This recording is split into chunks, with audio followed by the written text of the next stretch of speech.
किससे कक्का के।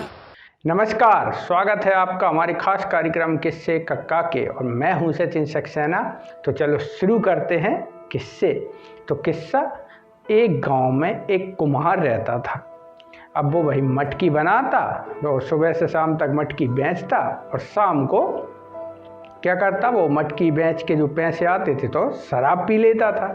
अब रोज़ वो ऐसे ही अपना काम करता था, सुबह दिन भर मटकी बनाए और शाम को वो पैसों से शराब पी ले। तो अब एक दिन क्या हुआ कि वो शराब पीकर घर वापस आ रहा था तो उसको पत्थर में वो टकरा गया और वो नीचे गिर गया। वो जैसे ही नीचे गिरा तो वो शराब की बाटल फूट गई, वो उसके सिर में लग गई, उसके वो निशान बन गया।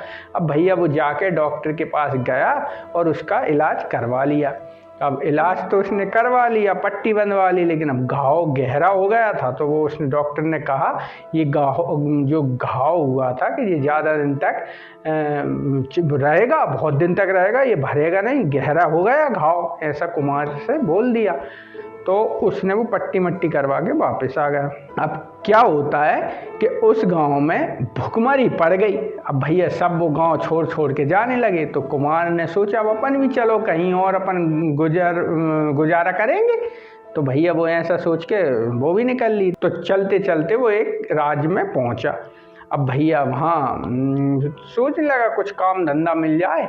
तो भैया वो राजा के पास गया। अब राजा ने क्या सोचा, जो उसको चोट लगी थी तो उसने सोचा ये कहीं दूसरे राज्य का है और ये कोई योद्धा होगा बहुत बड़ा, इसको कहीं युद्ध में ये चोट लगी होगी। तो ये सोच के वो कुमार को एक अच्छे पद पर बैठाल दिया, मतलब सब मंत्रियों से बड़ा उसको बना दिया।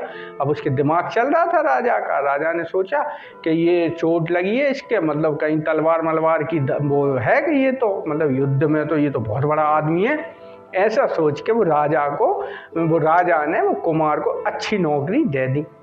अब भैया बड़ी पदवी मिल गई। तो भाई उसके जलने वाले भी पैदा हो गए, मतलब जो मंत्री थे और भी सैनिक थे तो वो सब लोग उससे जलने लगे यार कि बताओ हम इतने दिनों से काम कर रहे हैं और हम वहीं के वहीं हैं और ये नया कोई आया और इसको तो बड़े उस पर बैठाल दिया, पद पे बैठाल दिया।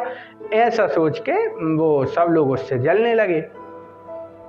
अब क्या होता है कि अब एक पड़ोसी राज्य का राजा उस पर आक्रमण की तैयारी करता है। तो सब लोग कहने लगे कि साहब के अपन चलेंगे, लेकिन अब ये बड़े पद पे बैठा है तो पहले कि इसको ही भेजो लड़ने के लिए, और ये तो बड़ा योद्धा है कि तो यही सबको मारेगा। तो अब भैया उसने कहा, राजा ने कहा हाँ सही बात है, तो चलो कहीं। तो अब भैया वो कुमार को अब वो बढ़िया तैयार हो गया था, अच्छे खाता था पीता था, तो वो तो अच्छा वो हो गया था। तो वो निकला चलो युद्ध करने। तो वो गेट के बाहर तक आया तो राजा उसके साथ आया, चल मैं तुझे मतलब बढ़िया तिलक मिलक लगा के भेजूंगा, ऐसा कह के। अब वो बाहर आए तो कुमार से पूछा उसने कि अच्छा कहीं सही बता, मुझे अभी भी पता नहीं क्यों, मतलब मेरी अंतरात्मा, राजा कहने लगा ऐसा बोल रहा है, मतलब मेरी अंतरात्मा ऐसी कह रही है कि तू यार कुछ छुपा रहा है, तो अगर तू सही बता। तो अब उसने सोचा कि अब इतने दिन हो गए, इतना भरोसा हो गया होगा राजा को, तो अब मैं इसको सही बता दूं, थोड़ा बुरा लगेगा इसको। तो उसने कहा मैं कोई योद्धा मोद्धा नहीं हूँ, मैं तो एक कुम्हार हूँ, हमारा गांव में भुखमरी पड़ी थी, मैं वहाँ पे ये सब मटकी बनाता था और दारू पीता था। एक दिन मैं गिर गया, मेरे सिर में चोट लग गई बाटल की। तो वो शिवा ने पूरी अपनी कहानी बताई।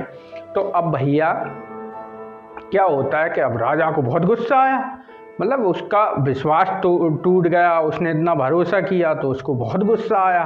तो वो कहने लगा कि देख, मतलब मैं तुझे इसलिए ज़िंदा छोड़ रहा हूँ कि मैंने तुझे मतलब बिना सोचे समझे मैंने मतलब तुझे वहाँ बैठाल दिया और इतने दिन से तू अच्छे से रह रहा था, तूने कोई मतलब चोरी चकारी टाइप में कुछ नहीं किया, अच्छे से रहा, मैं इसलिए तुझे माफ़ कर रहा हूँ, लेकिन तू यहाँ से जल्दी निकल जा। अगर ये बात मेरे बच्चों को, राजकुमारों को पता चल गई कि तू झूठ बोला है, तूने ऐसा कहा था, तो वो तुझे ज़िंदा नहीं छोड़ेंगे, तो तू यहाँ से जल्दी निकल जा। तो ठीक है, भैया कुमार वो निकल गया वहाँ से। तो भैया अब वो जाके उसने उसको पैसे भी दिए कि कहीं जाके अच्छे से रहना और पीना मत, ये सब चीज़ें उसने उसको निकाल दिया। अब वो चले गए। अब भैया वो तो चला गया, इधर पूरे राजकुमार उसमें वो तहलका मच गया। कहने लगे कि यार कि वो तो है ही नहीं है। तो राजा ने कहा देखो वो तो छोड़ के अपने भाग गया, धोखा दे गया, तुम एक काम करो सब लोग अपनी लड़ने चलते हैं। तो भैया वो पूरी सेना लेके राजा गया और वो दूसरे राजा से युद्ध हुआ और ये राजा जीत गया। और कुमार भी जाके दूसरे गाँव में रहने लगा, जो अपना काम धंधा था वो करने लगा। तो दोस्तों इस किस्से से हमें यह शिक्षा मिलती है कि कभी भी झूठ नहीं बोलना चाहिए, झूठ ज़्यादा दिन तक नहीं चलता। तो आज के किस्से में इतना ही। और हाँ, हमने आपको बताया था, कल हमने आपसे कहा था कि अब हम भैया गर्मी का माहौल है, चुनावी साल है, और हम आपको रोज़ किस्सों के साथ साथ ये चुनाव में क्या चल रहा है वो भी बताएंगे।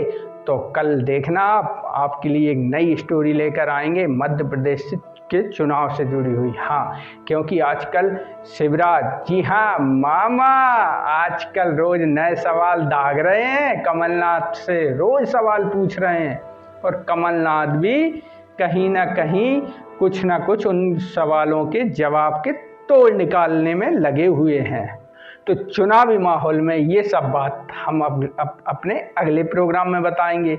जब तक आप देखते रहिए किस्से कक्का के, और मुझे दीजिए इजाज़त। हाँ, 1 मिनट, अभी कहाँ, पहले सब्सक्राइब कर लें चैनल को, लाइक कर लें, शेयर कर लें और देखते रहें किस्से कक्का के। नमस्कार। किस्से कक्का के।